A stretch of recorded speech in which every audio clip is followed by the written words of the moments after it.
Hey everyone, this is Jason from War Garble TV, and I'm here today with John Muto. How are you today, sir? Not bad, not bad. And we are here with the Art Directors Guild, ready to talk about some movies that you've worked on in the past. Sure. You've worked on Home Alone and what was the other one? River's Edge. River's Edge.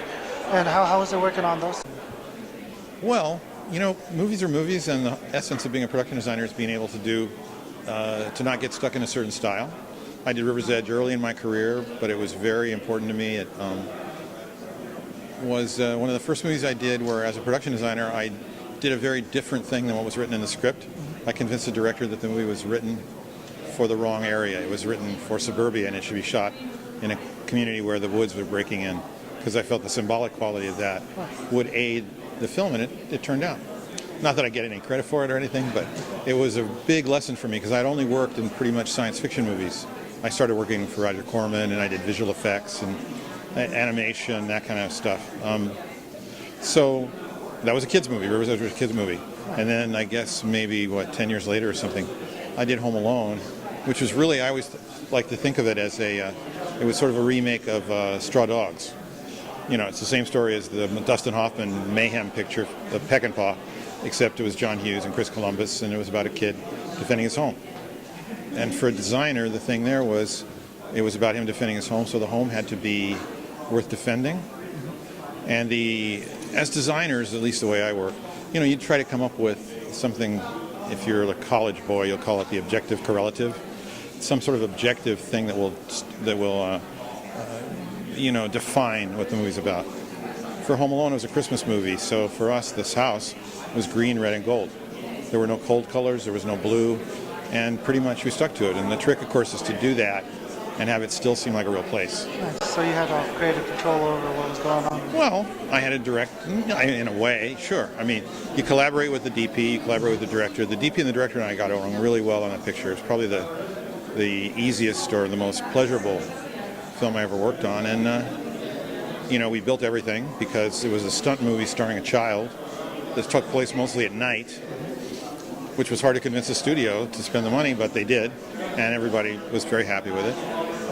And I didn't think it would become the highest-grossing comedy in history for however many years it was, but I thought it was going to be a pretty damn good movie. Oh, yeah, it definitely did really well. I loved it. I can look at that all the time. It's got a lot of interesting stuff in it.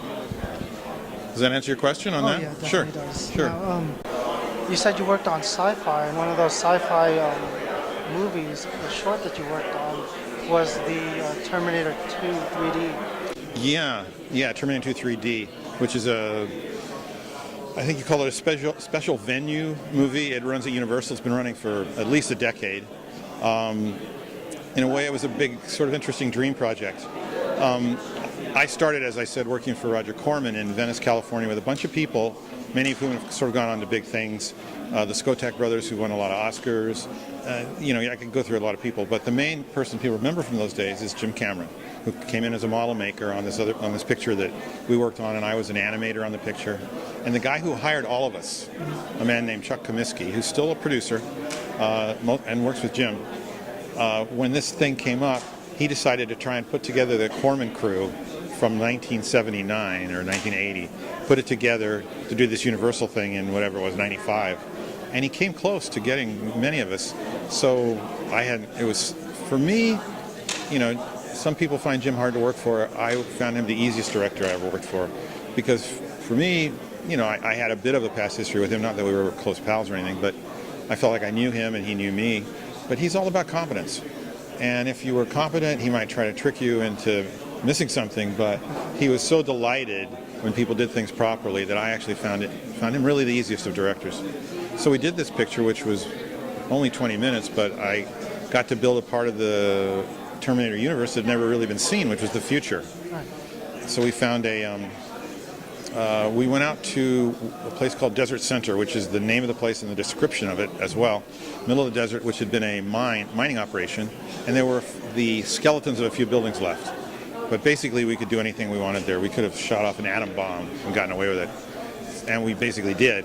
We added a lot of buildings, and we had to put roads everywhere because the camera we were using in those days was this sort of one-off camera. It was two 65mm cameras over under in a frame, and you couldn't really move it except with a crane, like with a Titan on a truck.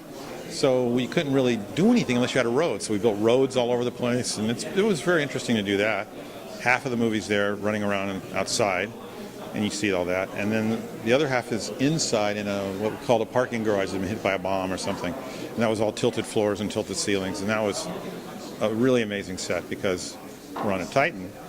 We'll only extend 20 feet.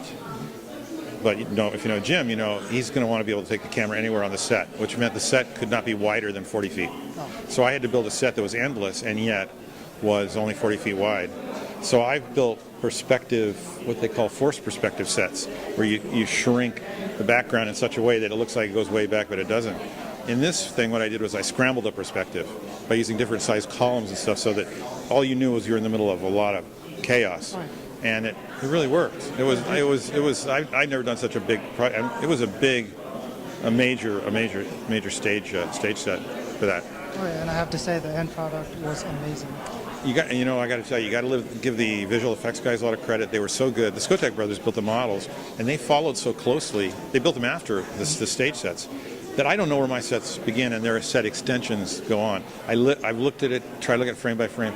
It was so masterful what they did that there are only a few places where you can see any of the lack of continuity. So that everybody really did great work on that. Nice. Now, one last question. You said Jim Cameron was the easiest working for me. Easiest working for you. Who was the hardest? No, we don't get into that. It's not cool. All right. Some other time when we're in a bar having a drink. Let's leave it at that. Yeah. All right. It was nice talking to you. It's good talking to you. All right. Thank you so much. So we're just gonna get some green from our palette here. We're gonna do a happy tree. We're gonna get some leaves on the happy tree here.